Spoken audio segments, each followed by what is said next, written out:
Let's begin with the boss of our spy services sounding an alarm. ASIO Director General Mike Burgess warning Australia is experiencing its highest level of foreign interference and espionage in our history. From where I sit, it feels like hand-to-hand combat.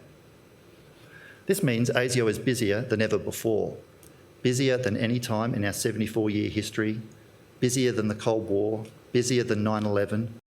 Jeez. So what exactly does that look like? Well, ASIO has confirmed it's disrupted a hive of spies in the past year who were recruiting agents to steal sensitive information. While former defence personnel have found themselves caught up at putting cash before country by working for authoritarian regimes. Once our protectors, ASIO says these military insiders have gone from top guns to, quote, top tools. Let's bring in Nine Federal Politics reporter Fiona Willen. Fee, good morning to you. All pretty concerning. It is, Karl, and look, it doesn't end there. The ASIO boss says more Australians are being targeted in this way than ever before.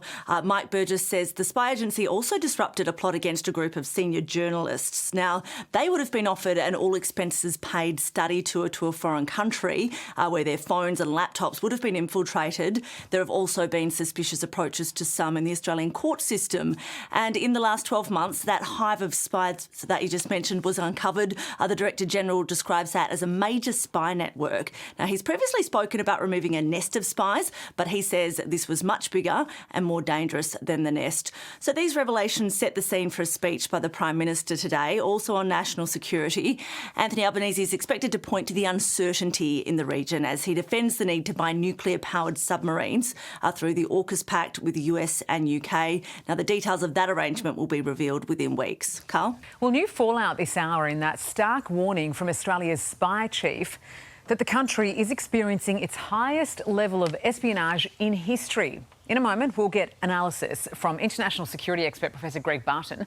But first, let's bring in Nine political editor Charles Croucher. Charles, good morning. Now, what exactly is ASIO warning us about here? Good morning, Sarah. This is a warning about complacency, and not just complacency for those that have traditionally been involved in the espionage game, but complacency for all Australians, treating it like cybersecurity, that anyone is vulnerable. Mike Burgess said we are experiencing more attacks or more attempted attacks on Australians than at any time in Australia's history. And it's not just those we'd always think of as being targets of spies. This is any kind of in with any person with any kind of influence. And it is the friends and neighbours of those people, foreign powers trying to get the best map of Australia. What Mike Burgess is telling Australians is to be vigilant with all of this, because no longer is this espionage game something of the shadows. It is now something on the streets. Hand-to-hand combat is how the ASIO chief described it, and he said it is at a higher rate now than any time in Australia's past. Yeah, he really touched on sort of a broad spectrum of threats, and I guess one of the more alarming ones was that there's been a huge uptick in the past 12 months. Yeah, this is something that's really increased in the past 12 months, and something we've seen a shift. You know, I've been to a few of these speeches by Mike Burgess and his predecessors off the record and on the record in the past, and when before it was about physical terror and some of these smaller sects, this is now about organised and deliberate attacks, not just from enemies as well, was one of the parts of what the director said last night. Yeah, Charles, thanks so much for that. Let's bring in Greg Barton now. Professor, good morning. Now, ASIO says it's busier than it was during 9/11, during the Cold War. Have you ever seen them this concerned? When it comes to espionage and foreign interference, no, Sarah. This is, I think, probably the most concrete, detailed and lengthy annual threat assessment we've seen from ASIO so far. And, you know, it seems Mike Burgess has this very droll conversational style, but this is very carefully scripted. The details we've been told have been put in there for very careful reasons. And that's the thing, isn't it? You know, with these spy chiefs, they're always going to be a bit careful with their wording because they do need to be careful. I guess the concern, though, after hearing everything he's had to say, is whether or not our intelligence authorities are up to the task. Well, I take this report as good news. Obviously, we can't check it, but I mean, it does look like they're on top of it, but they're just busier than ever, busier than at any point in history, and facing really complex multiple threats. Of course, technology has shifted, but think of all the authoritarian regimes around the world. They've mentioned pressure on dissidents.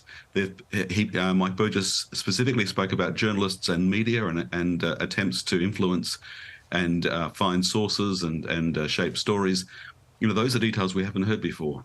I think that's interesting, but that other point you touched on before, we're always going to say that countries spy on each other, and that's a given, it's always been around, but it's this new sort of threat of the internet warfare and that subliminal kind of getting into people's minds. That's right. It's trying to shape stories, trying to spin the way that foreign policy is made, commercial decisions are made. Mike Burgess also mentioned two specific plots to essentially, we think, kill critics of authoritarian regimes abroad, to take them abroad themselves so that they could be disposed of, or to deal with them in Australia. That's pretty chilling stuff. I mean, those two plots were stopped, but it's ongoing activity that he can't speak about that must make you concerned. But Greg, just quickly, who are the targets of these spies that he's talking about here? Because, is it you and me? Is it IT workers? Who exactly is it? Well, it is you and me. I mean, in the sense that we work in professions where we should be thoughtful of this, and part of this is a wake-up call to say don't be complacent, and think about sources, think about people we're in contact with, think about your address book, think about your email chain. How much of that could damage people if it was captured. So, yes, it's people working in media, academia, think tanks, government. But, he also mentioned commercial business leaders on business trips having blueprints and industrial details stolen from their laptops through hotel Wi-Fi. And then that means that a competitor company in this nation produced counterfeit products that cost them, he said, millions of dollars. So it's across the spectrum. But we are dealing in an age of authoritarian regimes where people criticising those regimes are facing increasing pressure in Australia. We've seen a lot of reference to Iran, but there are other regimes as well. A lot to think about, Professor Barton. Thank you for your time, Karl. OK, let's bring in Education Minister Jason Clare in Canberra. He's going to be talking about NAPLAN in just a second. But just on that issue and that point that Sarah was making, commercial business leaders, even politicians, Jason, were mentioned in all of this. Yeah. Does more need to be done? Does it need to be open? Does it need to be accountable? Do these people need to be named? Well, I think the point was just made. If we need a wake-up call, we've got it. This is a blunt assessment about just how serious this is. Spies, threatening Australian national security like never before. But it's not just this, Karl. We've spent the last few months seeing what cyber hackers can do to rip out our data and try and steal our money through Medibank and Optus. Yeah. And then on top of that, it's the hardware we need to protect our country from foreign threats as well. And the PM will be talking about that today and talking about the meeting with the US President, the Japanese Prime Minister and the Indian Prime Minister here in Australia in the next few months. OK. Hey there, Today fans. Sarah and... What's my name again? Oh, my God. Karl. Hey, thanks for watching our YouTube channel, though. Subscribe now for more news, special reports and amazing Aussie stories. And Karl misbehaving, Whoa, of course. that never happens. Always happens. What's she talking about?